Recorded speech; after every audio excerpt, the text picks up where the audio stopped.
Welcome back, and today we're focusing on the race for the Massachusetts 1st District seat in the House of Representatives in Washington. Incumbent Democrat Congressman Richard Neal is running for re-election in the newly redrawn district. Neal has two Democratic challengers, Andrea Nucifaro and Bill Shein. Mr. Shein is here with us today. Mr. Neal declined our invitation to take part in the debate. Mr. Nucifaro is not participating. So, Bill Shein, welcome once again. Glad to be here. Appreciate you joining us. We've been talking. Actually, I've been asking the questions. He's been giving us the answers. And we're here now with talking about the economy. Despite the improving U.S. job numbers and the numbers in the housing market, consumer confidence has fallen to the lowest level it's been since November of 2011. How can the economy be fixed?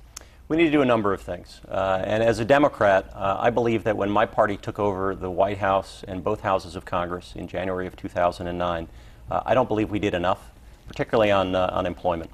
The stimulus package that we passed did a lot of important things to try and stem the job losses, but I don't think it was enough. I've been advocating, as have other progressive members of Congress, for direct investment in job creation.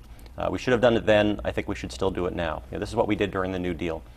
We realized that we need to put people to work. We have a lot of things that need to get done, particularly on infrastructure, transportation, green energy, those kinds of things. I believe that money is well spent if we are putting people to work. That money circulates in our local economies and creates additional private sector jobs. And I think that's how you give a boost to the economy.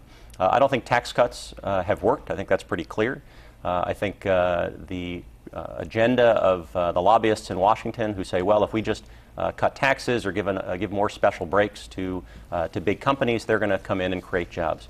It hasn't worked. Creating jobs, quite frankly, is on the wrong side of the ledger for those kinds of institutions. They've been creating jobs overseas, but not here.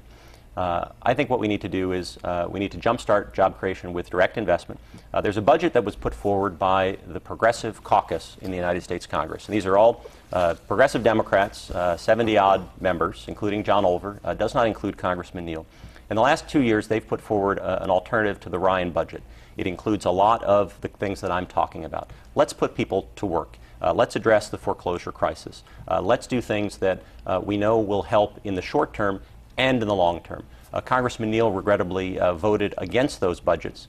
In the last 10 days in our other debates, he has not provided any clarity on why he voted against those budgets. He's provided a variety of explanations.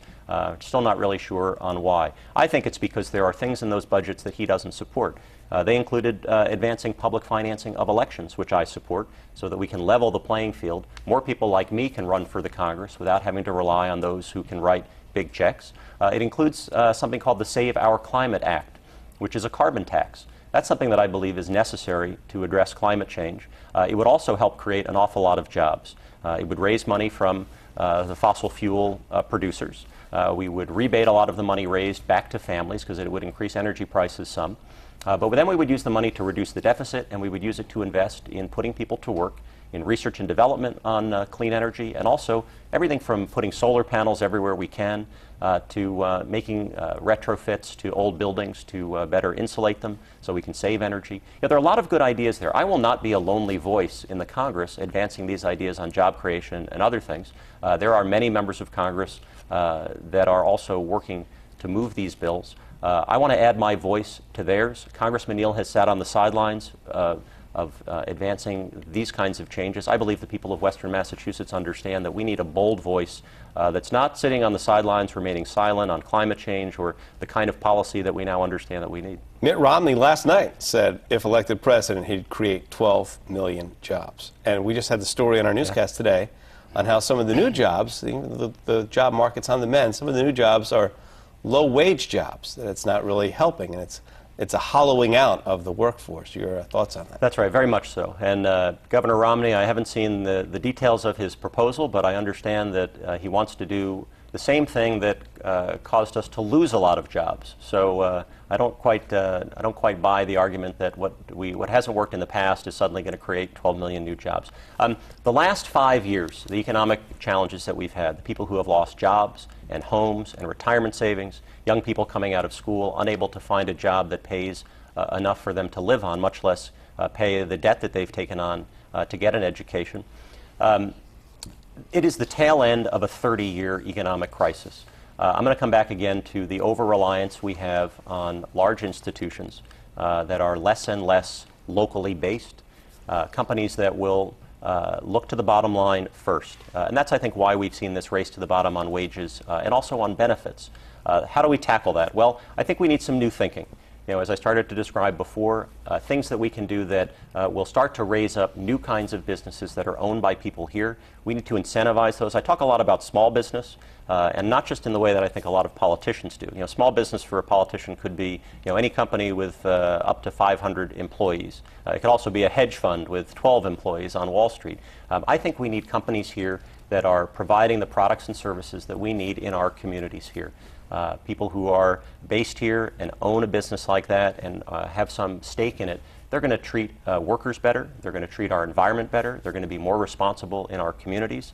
And that's a very different model, I think, than from what we have been turning to, where we want big companies to come in. And there's nothing wrong with big companies. A lot of great big companies that are doing important things. A lot of really smart and talented people work hard and do terrific things. We just have to make sure that those institutions, like we're not going to build a car factory in my town of Alford of 400 people, but we have to make sure that those big companies that have a lot of economic power are not able to use it to distort our democracy for their own ends, which is just more economic power, or distort our economy, which I think you've described precisely what they've been able to do. Bit by bit, we've seen our economy change so that we're not creating jobs that pay enough. I believe at the start of this interview, you said that you would like to see the Bush-era tax cuts come to an end, Yes. expire. Should there be an income level limit for tax cuts? An income level limit. Well, I support the idea that that above a certain point you should have to. I think it's the president has put forward the idea that above a certain level you should have to pay at least a certain rate of tax. We have a tax system that has been chipped away at by lobbyists for decades now. There's certainly been anti-tax fervor, which I think has led to a poor debate about taxation in this country. Taxes are what we pay to provide the infrastructure of a decent society, and they are necessary. It's clear that cutting taxes endlessly doesn't produce the kind of economy we want. It doesn't produce fairness. I think the lobbyist power is something that we really have to address. And I've done something that the other candidates have not done.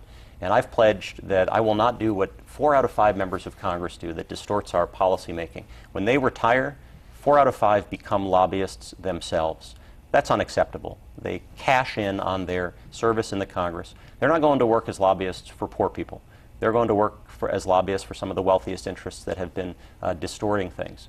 I believe anyone who seeks to represent people in the Congress must make the same pledge until we pass a law that says that it's not allowed. I've done it. My opponents have not. I don't take any money from lobbyists. They're the ones that have messed with the tax code, much to the benefit of those interests that can hire them. I don't have my own lobbyist. I don't think most of us do. We need to do it differently to make sure that we have a tax code that incentivizes the right kind of economic development, makes folks that should be paying their fair share do so. And that's going to be top of my list of priorities. Let's quickly talk about health care. Also last night, Mitt Romney said that he would put an end to Obamacare. Your thoughts on the health care crisis? Well, I completely disagree with that. We did some very important things with the Affordable Care Act. We now, in America, until that law was passed, you could be denied health insurance because you had been sick in the United States of America. And that's outrageous. We fixed that. We also now have lots of preventative care that doesn't cost anything. We allow young people to stay on their parents' health insurance. We've got women's health services available, preventative services available for free. I believe we need to go further. I support what's called enhanced Medicare for all, which is a single-payer system. That's how I think we'll address the health care crisis, the cost of health care down the road, with a single-payer system. That's what most countries have decided to do. Medicare is very popular. It keeps costs down. It makes sure everybody has adequate care. And I think it's the right solution. It's widely supported in Western Massachusetts. John Olver supports it. I'll be a voice for that kind of continuing reform. We need to make sure everybody has quality care, including dental coverage, which has not been part of a lot of the reform efforts lately. A lot of suffering that happens because people can't even get basic dental care in the United States.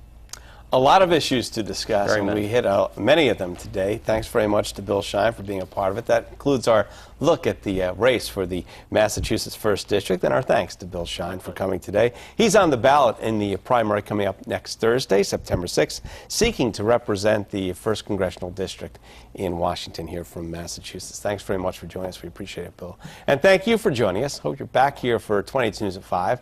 Don't forget, we always have the latest news and weather updates 24 hours a day online at WWLP.com. Have a good weekend.